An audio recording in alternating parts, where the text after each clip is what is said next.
Lidar com os dados, com esse universo novo de dados, tornou-se um grande desafio, principalmente porque nós temos que lidar com eles com uma certa responsabilidade social. Imagine você criar um carro autônomo que não se adeque às condições de uma determinada cidade ou que não se adeque à cultura de um determinado povo. Surge então um grande desafio, e para atender esse grande desafio, começa-se a utilizar a ciência de dados. A ciência de dados, ela consegue analisar dados complexos e extrair resultados a partir desses dados, mas ela tem em consideração outros aspectos, como os aspectos performáticos de uma programação e os aspectos de negócio, ou seja, do uso que será feito efetivamente daquele dado, do contexto de negócio daquele dado. Vamos fazer um pequeno exemplo disso.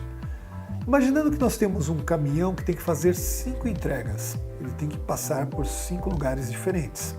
Se formos traçar possíveis vias para ele fazer essas entregas, nós vamos ter ali mais de 120 rotas diferentes que ele pode assumir.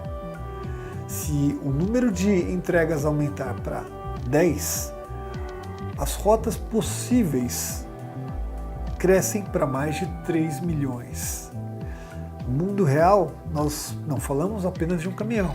Em geral, falamos de centenas de caminhões. E você for para milhares de endereços.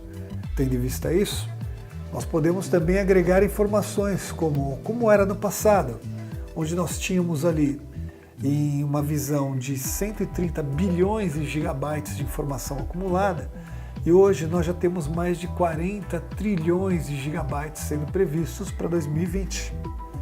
Então a ciência de dados, ela vem com uma proposta ousada: utilizar os algoritmos estatísticos e matemáticos e de ciências de computação dos mais poderosos e modelar dados de forma a atingir o objetivo que temos em mente, que é o objetivo das tarefas analíticas.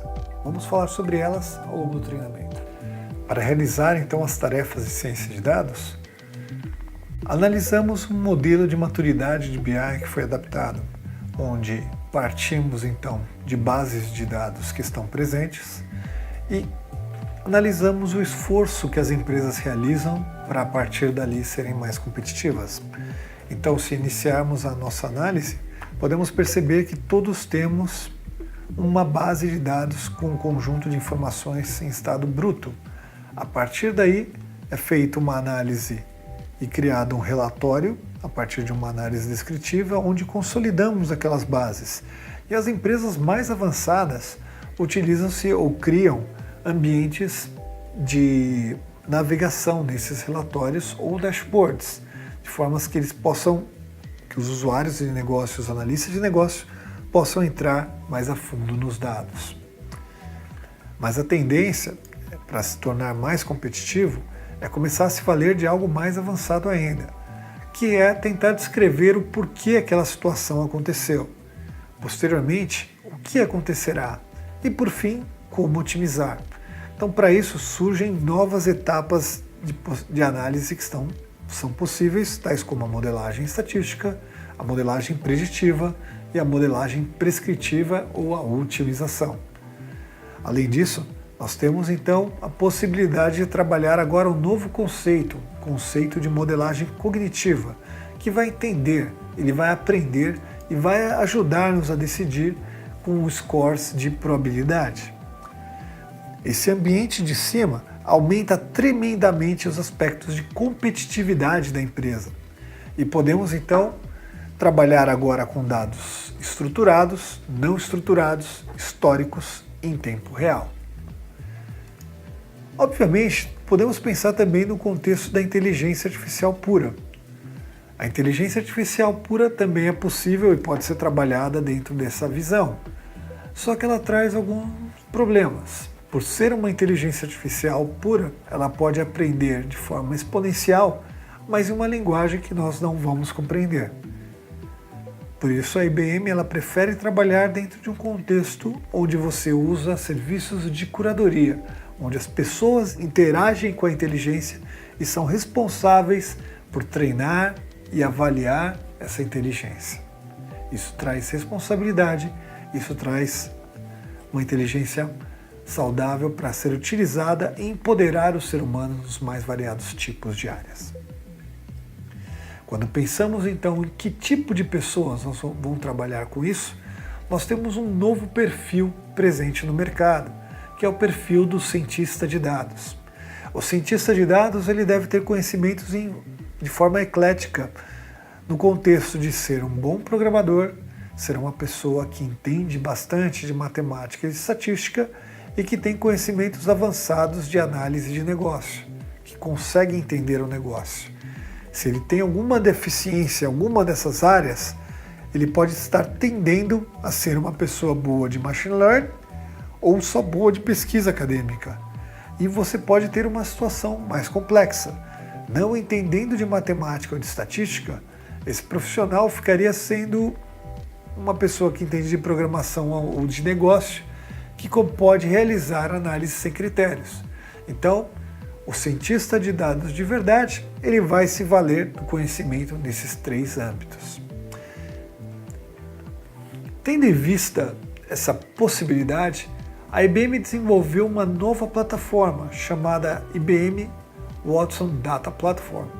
Essa plataforma permite que vários perfis de profissionais, inclusive os cientistas de dados, trabalhem em conjunto e gerem resultados mais amplos, preparando os dados, cuidando da segurança deles, criando modelos ou disponibilizando esses modelos no final em aplicativos. Sobre isso que nós vamos falar nas próximas sessões. Inicialmente, vamos focar na parte de preparação dos dados. Ao pensarmos na preparação dos dados, nós temos alguns contextos que podem ser analisados. Vamos iniciar falando sobre um ambiente de modelagem analítico que seja o mais simples possível, que seja plausível de ser utilizado por qualquer analista de negócio. Esse ambiente ele vai contemplar uma visão como se fosse um canvas ou uma folha em branco, e todas as principais bases de dados se apresentam e são lançadas nesse ambiente como se fosse um ícone numa folha em branco. Então temos ali as bases das mais variados tipos, sejam arquivos de Excel, por exemplo, ou bancos de dados como DB2 a serem conectados. Você simplesmente os expõe nessa área em branco. Posteriormente, o trabalho dentro de uma programação visual é se valer das principais técnicas estatísticas que foram encapsuladas e dispostas para a nossa análise. Ao elegermos a técnica, o nosso trabalho vai ser simplesmente de conectá-la com uma seta e posteriormente apertar um botão play.